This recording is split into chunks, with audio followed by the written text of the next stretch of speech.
오늘 말씀은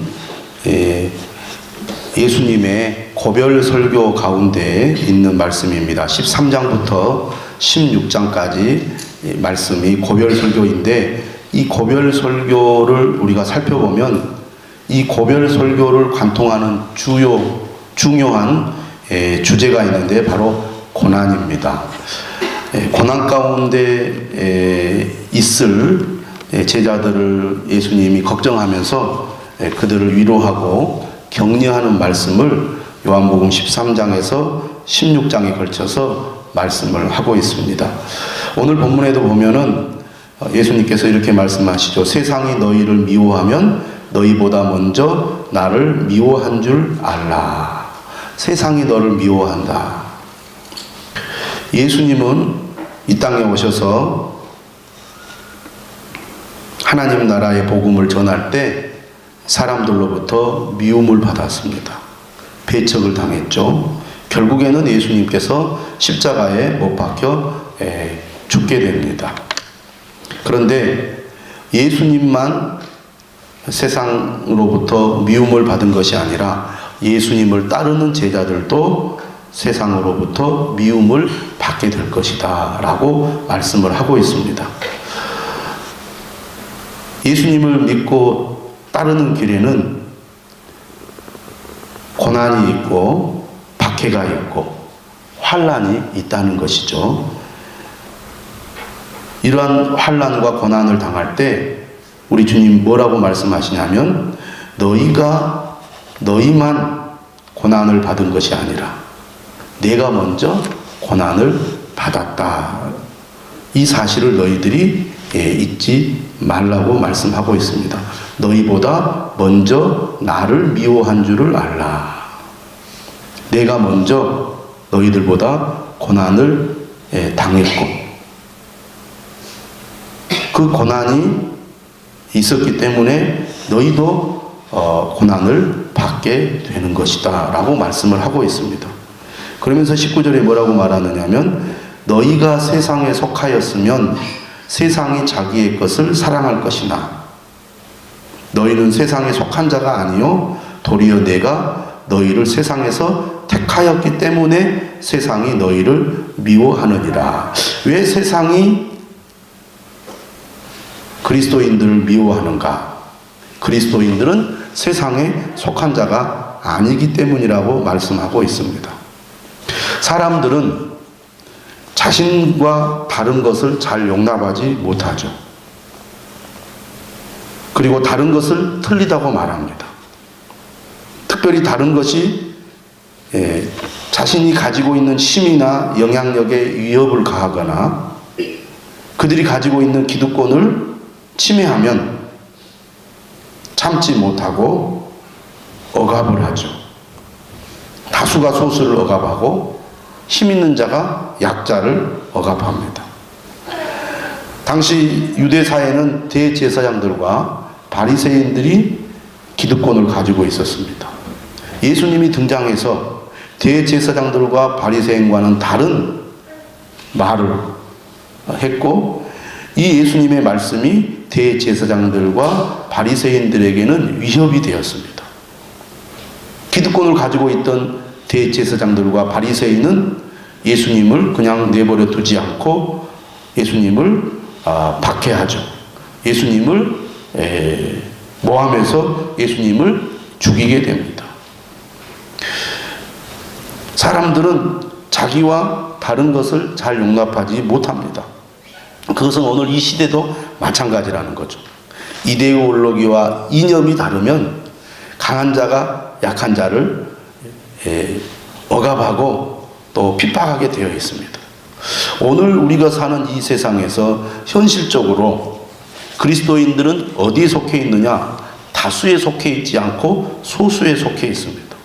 세상적인 기준에 보면 그리스도인은 힘 있는 자가 아니라 약한 자입니다. 그러다 보니까 세상에 속하지 않은 그리스도인들이 세상에 속한 자로, 세상에 속해 있는 자들로부터 미움을 받고 박해를 당하고 억압을 당하는 것이죠. 예수님도 그렇게 억압을 당했고 박해를 받았고 그리고 죽임을 당했습니다. 예수님을 믿고 따르는 제자들도 그렇게 고통을 겪게 될 것이다. 박해를 받게 될 것이다 라고 말씀합니다. 20절에 그렇게 말하죠. 내가 너희에게 종이 주인보다 더 크지 못하다 한 말을 기억하라. 예수님께서 먼저 고난을 당하시고 미움을 받으시고 그리고 십자가의 길을 가셨기 때문에 그의 제자들이 박해를 당하고 그리고 고난을 당하는 것은 너무나 당연한 일이다. 예수님 그렇게 말씀하시는 겁니다. 왜 사람들이 예수님을 박해했느냐? 예수님이 누구신지를 그들이 잘 몰랐기 때문이라는 것이죠. 21절에 말씀합니다. 그러나 사람들이 내 이름으로 말미암아 이 모든 일을 너희에게 하리니 이는 나를 보내신 이를 알지 못함이라. 하나님이 누구신지를 그들은 잘 몰랐습니다. 유대인들은 누구보다 하나님을 잘 안다고 믿었고 자신했지만 실제로는 하나님이 누구인지를 잘 몰랐어요. 왜냐하면 예수님은 하나님의 아들이요 하나님의 계시자거든. 우리 인간이 하나님을 어떻게 알 수 있느냐? 예수님을 통하여 알 수 있습니다. 예수님을 통해서만이 우리는 하나님을 분명하게 알 수 있거든요. 그런데 유대인들이 예수님을 배척하고 예수님을 믿지 않은 것은 그들이 하나님이 어떤 분인지를 몰랐기 때문이라는 것이죠. 예수님은 이 땅에 오셔서 분명하게 자신이 누구인지, 어디로부터 왔는지, 하나님의 뜻이 무엇인지에 대해서 말씀을 했습니다. 그러나 그들은 예수님의 말씀을 무시했습니다. 이해하지도 못하고 깨닫지도 못했어요. 그리고 예수님을 오히려 배척하고 죽이려 들었습니다.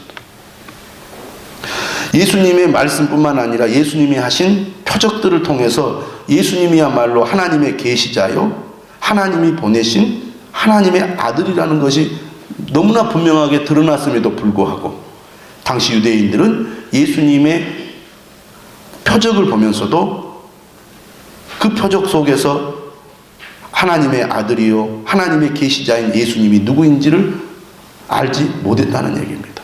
그러기 때문에 사람들이 어떻게 했어요? 예수님을 미워하고 예수님을 죽이려 드는 것입니다. 22절 그래서 말합니다. 내가 와서 그들에게 말하지 아니하였더라면 죄가 없었으려니와 지금은 그 죄를 핑계할 수 없느니라. 나를 미워하는 자는 또 내 아버지를 미워하느니라. 내가 아무도 못한 일을 그들 중에서 하지 아니하였더라면 그들에게 죄가 없었으려니와 지금은 그들이 나와 내 아버지를 보았고 또 미워하였도다.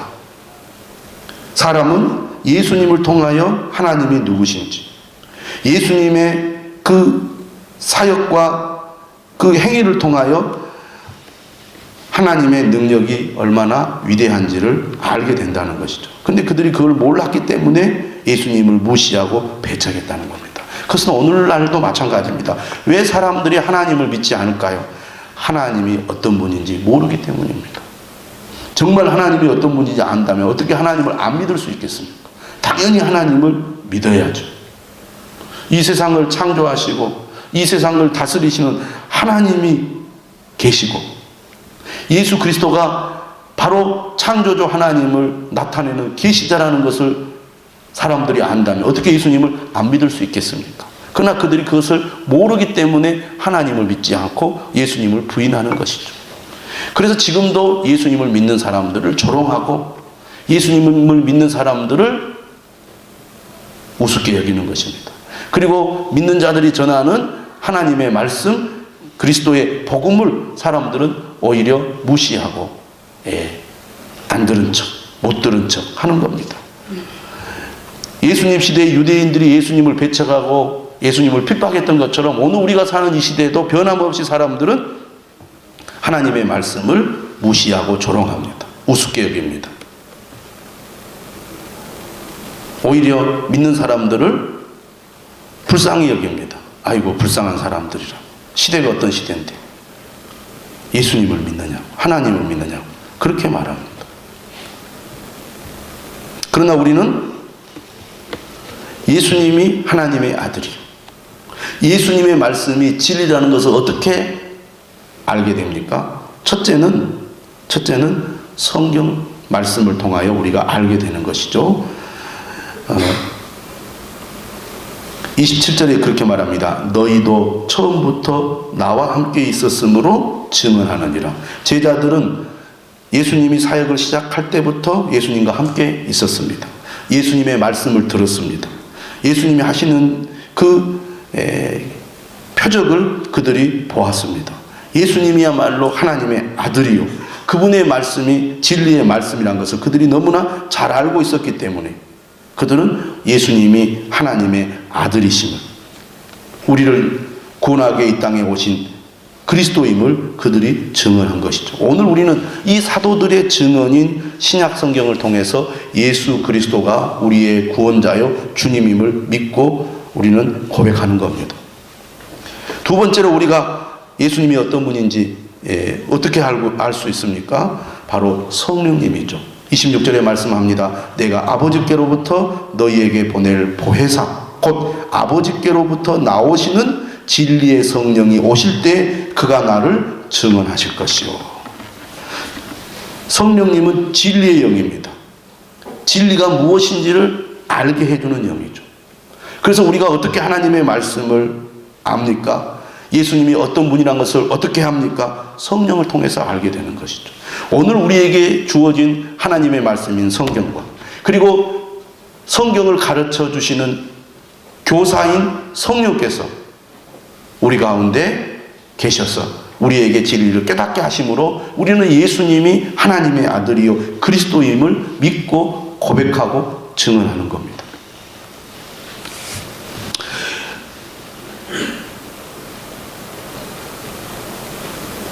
오늘 예수님께서는 세상이 너희를 미워하면 너희보다 먼저 나를 미워한 줄을 알아라, 이렇게 말씀하시면서 예수 그리스도를 믿는 길은 고난의 길임을 말씀하고 있습니다.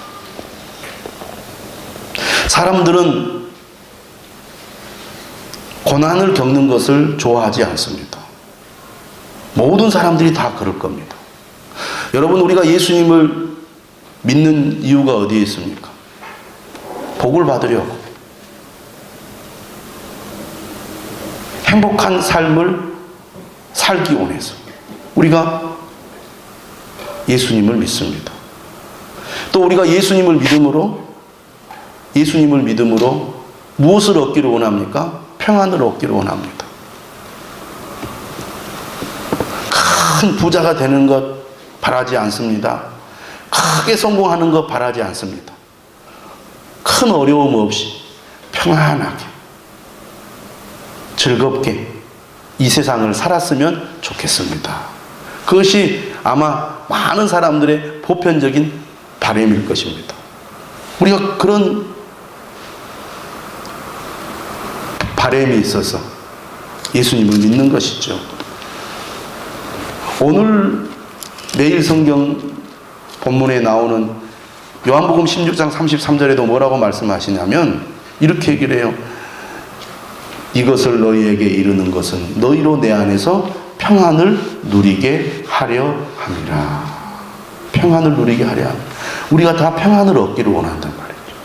그런데 16장 33절의 말씀은 모순된 내용이 나와요.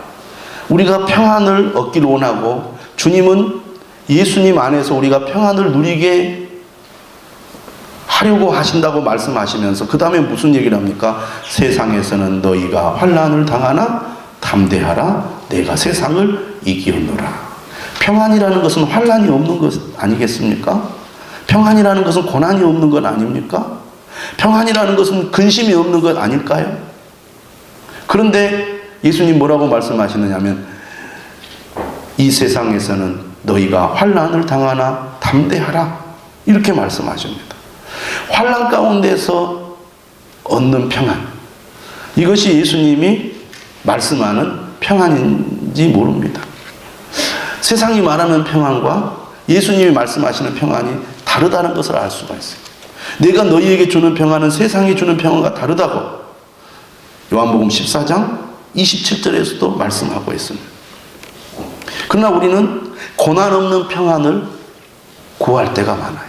그래서 신앙생활 하면서 고난은 좀 없었으면 좋겠다, 이런 소원을 갖게 되고, 평안하고 복이 되는 그런 삶을 살았으면 좋겠다, 이런 생각들을 우리가 더 많이 한다는 겁니다.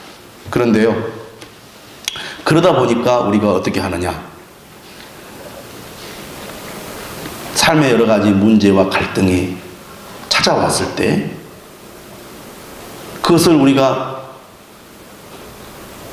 믿음의 길을 가기 위한 필연적인 고난으로 받아들이기보다는 고난을 피하려고 한다는 것이죠. 그래서 세상과 타협하려는 마음을 갖게 되는 경우가 많습니다. 우리가 좋은 시대에 살고 있지 않습니까? 예수 그리스도를 믿는 것 때문에 큰 박해나 고난이 사실은 별로 없습니다. 그러나 여러분, 가까운 북한에만 가도 지금도 예수님을 믿는 것 때문에 박해를 받고 감옥에 들어가고 심지어 공개 처형을 당하는 그런 일들이 지금도 일어나고 있다는 것을 우리는 잘 알고 있습니다. 그런 북한의 현실과 비교해 보면 우리는 너무나 평안한 신앙생활을 하고 있습니다. 그럼에도 불구하고 우리가 진정으로 예수님의 말씀을 따라서 믿음 생활을 하려고 하다 보면 작은 고난들이 우리의 삶에 반드시 나타나게 되어 있다는 겁니다. 정말 나는 믿음으로 말씀대로 열심히 주님을 믿고 섬기고 있습니다. 그런데요, 아무 어려움이 없습니다. 거리끼는 것이 없습니다. 힘들게 하는 것이 없습니다. 고난이 전혀 없습니다. 이렇게 말한다면 제가 볼 때는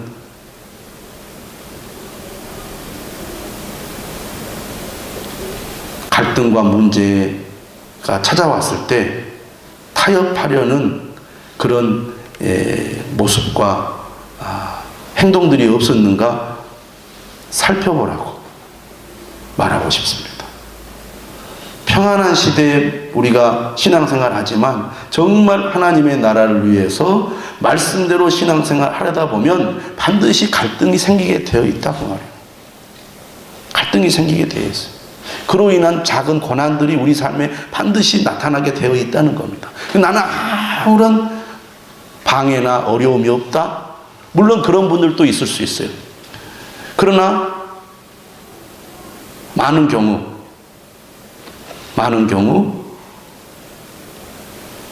고난이 찾아왔을 때 고난을 피하려고 하고, 그리고 세상과 타협하려는 그런 모습들을 우리가 삶 속에서 보였기 때문에 그런 결과가 나오지 않느냐, 그런 생각들을 해봅니다. 우리가 직장 생활을 하고 세상 사람들과 살아갈 때 정말 하나님 말씀대로 살아가다 보면 갈등이 생길 수밖에 없어요. 믿는 사람이면 다냐고, 이렇게 사실은 손가락질 당할 수도 있습니다. 또 괴롭힘을 당할 수도 있어요. 믿지 않는 가정에서는 믿지 않는 남편에게 그런 괴롭힘을 당할 수 있고, 믿지 않는 집안 안에서는 믿지 않는 집안 이 식구들로부터 그런 핀잔이나 심하면 그런 압박이나 그런 공격을 받을 수 있다고 말입니다. 그런데 좋은 게 좋은 거라고 괜히 싸우기 싫고 갈등하기 쉬우니까 내가 조금 양보하고 내가 좀 후퇴해서 적당하게 타협하는 그런 신앙생활을 우리가 하다 보니까 사실은 고난이 없다, 그런 얘기입니다. 제가 이런 얘기를 하는 이유는 정말 우리가 믿음으로 살려고 하면 고난은 어찌 보면 필연적인 것이다, 이렇게 얘기할 수가 있습니다. 그러므로 우리가 정말 주님을 믿는다고 한다면, 주님을 따른다고 한다면 고난의 길을 피하려고 하기보다는 고난의 길을 맞닥뜨릴 수 있는 용기가 필요하다는 것입니다. 왜 우리가 고난의 길을 가야 하느냐? 그것은 바로 주님이 가신 길이기 때문입니다. 하나님의 나라를 이루기 위해서 예수님은 고난의 길을 가셨습니다. 그리고 제자들을 향해서도 고난의 길을 가라고 말씀하십니다. 우리가 주님의 제자라고 한다면, 주님을 믿는 자라고 한다면 당연히 고난을 두려워해서 안 된다는 얘기죠. 그리고 그 고난의 길을 갈 때 결국 우리가 믿음의 승리자가 되는 겁니다. 여러분, 믿지 않는 집안에 여러분들이 시집을 갔다면, 또 믿지 않는 가족들과 살고 있다면, 여러분들이 믿지 않는 가족들의 눈치만 보고 그들의 비위만 맞춘다면 어떤 결과가 있을까요? 저는 아마 가족을 구원하는 것이 어려울 거라고 봅니다. 물론 우리가 더 그리스도의 사랑으로 믿지 않는 가족이나 집안 사람들을 섬겨야 되겠고, 더 희생적인 모습을 보여야 될 것입니다. 또 지혜로운 말, 지혜로운 행동을 해야 될 겁니다. 그것 자체가 어떻게 보면 사실은 고난일 수 있어요. 힘든 일이죠. 그냥 편하게 대충 하면 되는데 정말 상대방 구원하려고 내가 희생하고 내가 손해보고 하는 것 자체가 힘든 일이에요. 그러나 더 나아가서 믿지 않는 가족이나 집안 사람들을 전도하기 위해서는 때로는 투쟁적인 모습이 필요한 거예요. 그리고 믿음의 원칙을 내가 철저히 고수할 필요가 있습니다. 그런데 믿지 않는 남편 눈치만 보는 거죠. 그래서 상대방이 화를 내고 갈등을 일으키지 않도록 조심하면서 평생 그렇게 가는 거예요. 그래서 안 믿어도 좋으니 나만 괴롭히지 말아라. 그런 주의죠. 당신 천국에 가든 지옥에 가든 그게 중요한 게 아니다. 살아있는 동안 내가 괴롭힘을 당하지 않고 성가심을 당하지 않고 좀 평안하게 예수 믿었으면 좋겠다. 그래서 많은 그리스도인들이 믿지 않는 시부모님을 어떻게 대합니까? 교회 다니는 걸 싫어하는 시부모님에게 이런 마음을 갖습니다. 내가 부모님 돌아가실 때까지 내가 조심하자. 그리고 돌아가시면 그때 내가 열심히 믿자. 집안의 평화를 위해서 얼마나 참 현명한 행동입니까? 그러나 우리가 영적으로 보면 어떤 겁니까? 우리 시부모님은 지옥 가도 된다. 지옥을 좀 가주십시오. 빨리. 나만 천국 가겠습니다. 그런 얘기죠. 믿지 않는 남편 위해서 정말 눈물로 기도하고 정말 예수 믿도록 안타까운 마음을 가지고 남편을 생각해야 되는데, 남편이 나 교회 못 가게 안 하는 것만 해도 감사하다. 제발 살아있는 동안 나를 괴롭히지 않고 내가 편안하게 신앙생활을 잘할 수 있도록 도와주기만 하면 좋겠다. 얼마나 좋아요. 그러나 그거를 영적으로 생각해 보면 내 남편은 꼴 보기도 싫으니까 나 괴롭히지 말고 빨리 지옥에 가십시오. 나는 꼴 보기 싫은 남편 더 이상 안 보고 천국 가겠습니다. 라고 하는 것과 똑같다는 얘기죠. 그런 걸 생각해 보면 우리가 믿음의 길을 가는 것은 갈등이 불가피하고 고난이 불가피합니다. 우리는 복 받는 것만 좋아하지 고난을 받겠다는 그런 간절함이 별로 없어요. 정말 우리가 예수님의 제자라고 한다면, 주님 나도 예수님처럼 고난의 길을 가고 싶습니다. 나도 고난의 길로 가기를 원합니다. 이렇게 여러분들 혹시 기도해 보셨습니까? 별로 그런 기도 안 한다고 말해요. 하나님 제발 아무 일 없이 평안하게 살기를 원합니다. 주님이 고난의 길을 갔는데 나도 당연히 주님처럼 고난의 길을 가야 되지 않겠습니까? 이런 사모함이 별로 없어요. 하나님 제발 우리 가정에 복을 주셔서 이러이러한 어려움이 있는데 이런 문제가 다 해결되면서 남들이 보기에도 아이고 저 가정 복받았다, 성공했다, 하나님 믿었더니 정말 잘 되더라, 그런 얘기를 듣고 싶어 합니다. 물론 하나님이 그런 복을 주시고 그런 은혜도 있지요. 그러나 우리가 성경 말씀을 보면 그런 말씀만 있는 게 아니에요. 신약 성경은 엄연히 고난을 강조하고 고난의 길을 가라고 하잖아요. 우리가 정말 신앙이 성숙해져서 주님을 닮아가는 신자로 우리가 나아가기를 원한다면 고난의 문제를 정말 우리 신앙의 매우 중요한 중심 주제로 삼아야 됩니다. 예수님 믿는 것 때문에 제자들은 고난을 겪는 거예요. 그런데 예수님은 어떻게 보면 무책임하게 죽고 부활하고 승천하여 도망가 버리시는 거죠. 그리고 제자들만 탁 남겨놓고 너희들끼리 고난을 충만하게 받아라. 나는 너희를 떠날 거다. 예수님 그러는 거잖아요.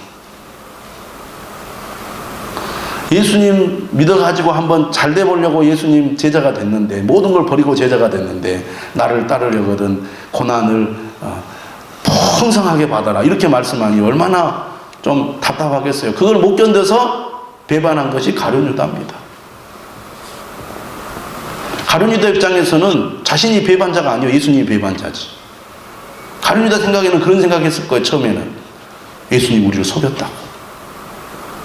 그 배신감을 느낀 거죠. 예수님 따르면 잘 될 줄 알았더니, 예수님 따르면 예수님이 이스라엘의 왕이 되어서 우리가 뭔가 오른팔 왼팔 아니면 서열 3위 4위 안에 들어가기를 바랬는데, 예수님이 나 왕 아니야, 나 죽으려고 왔어, 나 붙잡혀 죽을 거야, 그 말에 가룟 유다가 충격을 받은 거죠.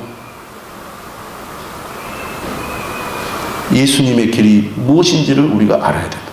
그런데 주님이 우리에게 말하는 복, 주님이 우리에게 말하는 평안, 주님이 우리에게 말하는 기쁨은요, 오히려 아무 일 없이 모든 일이 잘 될 때 오는 것이 아니더라는 거죠. 예수님 말씀 보면 오히려 고난 속에서 우리는 성령을 더 깊이 체험하고 성령의 은혜를 누리게 된다는 거예요. 그게 요한복음 13장, 14장, 15장, 16장 계속해서 말씀하고 있는 내용입니다. 우리가 정말 성령의 은혜를 언제 더 깊이 체험하느냐? 고난 속에서 체험한다는 거예요. 그리고 아까 제가 16장 마지막 절에서도 말씀드렸잖아요. 이것을 너희에게 이르는 것은 너희로 내 안에서 평안을 누리게 하려 함이라. 세상에서는 너희가 환난을 당하나 담대하라. 내가 세상을 이기었노라. 오히려 고난 가운데서 주님이 주시는 평안을 경험하게 된다는 거예요. 여러분, 사람이 오히려 아무 문제가 없이 아무 일이 없으면요, 평안한 게 아니에요. 지루한 것이지. 그런데 오히려 고난을 통해서 주님이 주시는 평안이 얼마나 놀랍고 큰가를 알게 됩니다. 여러분, 맨날 할 일 없이 누워만 있다가요, 밥 시간이 되면요, 밥도 맛이 없어요. 땀 뻘뻘 흘리고 산에 올라가서 먹는 밥이 맛있는 거예요. 오히려 주님은 진정한 기쁨, 진정한 평안을 오히려 고난의 삶을 통해서 우리에게 주신다는 거예요. 그리고 이 고난을 통해서 주님께서는 무엇을 제자들이 경험하기를 원하냐면 하나됨을 경험하기를 원해요. 그래서 예수님은 계속 뭘 강조하냐면 하나됨을 강조합니다. 오히려 교회가 언제 하나가 됩니까? 교회 안에 어떤 중요한 문제가 있어서 그 문제를 가지고 교인들이 한 마음으로 기도하고 또 한 마음으로 어떤 문제를 해결해 나갈 때 정말 교회가 더욱 하나가 되는 거죠. 그래서 예수님께서는 이 닥쳐오는 고난 앞에서 제자들에게 뭘 강조해요? 서로 사랑하라. 서로 사랑하라고 강조합니다. 왜 고난 속에서 서로 사랑할 때 그들이 더욱 하나가 되거든요. 그래서 우리가 교회 생활 하면서도요, 교회가 아무 일 없이 편안하게 가는 것이 좋은 일이 아니에요. 오히려 어떤 큰 일을 수행해 나가면서 우리 힘으로는 할 수 없으니까 우리가 한 마음이 돼 똘똘 뭉쳐서 함께 기도하고 함께 애를 쓰면서 하나 되는 것을 경험하는 것이죠. 교회가 건축을 한다거나 어떤 새로운 어떤 큰 일을 할 때 성도들이 합심해서 특별 기도를 하고 릴레이로 기도하고 이렇게 하면서 교회가 하나가 되는 겁니다. 아무것도 안 하면 아무것도 일어나지 않을 뿐만 아니라 우리 신앙도 더욱 나태해지고 또 하나됨도 점점 더 약화될 수밖에 없습니다. 그러므로 우리에게 찾아온 여러 가지 위기, 여러 가지 문제들이 오히려 우리가 하나 되는 기회가 되고, 그런 걸 통해서 우리가 더욱더 서로 사랑하는 마음을 우리가 갖게 될 줄로 믿습니다. 여러분, 교회는 예배 공동체입니다. 예배에 우리 성도들이 열심으로 모여야 되는데, 오늘 수요 예배만 보더라도 예전에 우리가 이렇게 모이지 않았단 말이죠. 위기의식을 느껴야 됩니다. 모이기를 싫어하고 모이지 않는 이 현실을 우리가 안타까운 마음을 가지고 어떻게 해서든지 우리가 정말 모이는 데 하나가 되고, 하나님을 예배하는 데 하나가 되고, 기도하는 데 하나가 되는 그런 교회가 될 수 있도록 정말 여러분들이 힘써 주시기를 바랍니다. 안타까운 마음이 있어야 돼요. 그러든지 말든지, 그러든지 말든지가 아니에요. 이런 분위기로 가면요, 여기에 참여한 우리 모두가 다 신앙, 우리의 마음도 점점 더 어떻게 됩니까? 약해질 수밖에 없는 거죠. 믿음이 점점 약화되는 거예요. 더 힘써 모이고, 더 함께 부르짖어 찬양하고, 더 함께 부르짖어 기도하고, 말씀에 화답하는 그런 모습을 보일수록 예배에 참여하는 구성원들 한 사람 한 사람이 더 은혜로 충만해지는데, 반대로 모이는 사람들이 점점 줄어들고, 기도하는 거나 찬양하는 거나 예배하는 일에 성도들이 힘을 얻지 못하면 모이는 사람들조차도 힘이 빠질 수밖에 없습니다. 그러면 교회 공동체가 점점 약해질 수밖에 없는 거죠. 아, 이거 문제다, 이거 위기다, 우리가 이래서는 안 되겠구나 하는 그런 마음이 저는 우리에게 일어나야 될 줄로 믿습니다. 할렐루야. 믿는다는 것은 세상의 길로 가는 게 아닙니다. 오늘 예수님도 말씀하셨죠. 우리는 세상에 속한 자가 아니라고.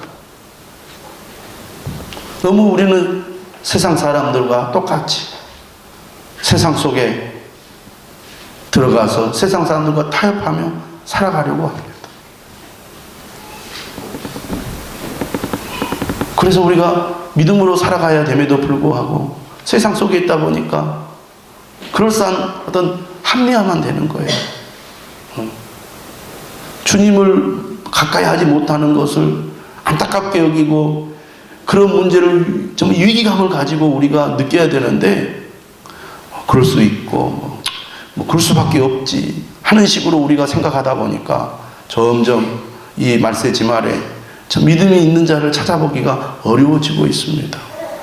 이런 식으로 계속 나가다 보면 점점 우리의 믿음이 약해져서 정말 우리가 하나님을 믿는 사람이 맞느냐, 주님이 보실 때 정말 저 사람에게 믿음이 있는가라고 예수님이 생각할 정도로 믿음 없는 사람들만 교회 안에 있는 그런 현실이 될 수도 있음을 우리가 생각하고, 정말 힘써 모이는 저와 여러분들이 될 수 있도록 기도해 주시기를 바랍니다.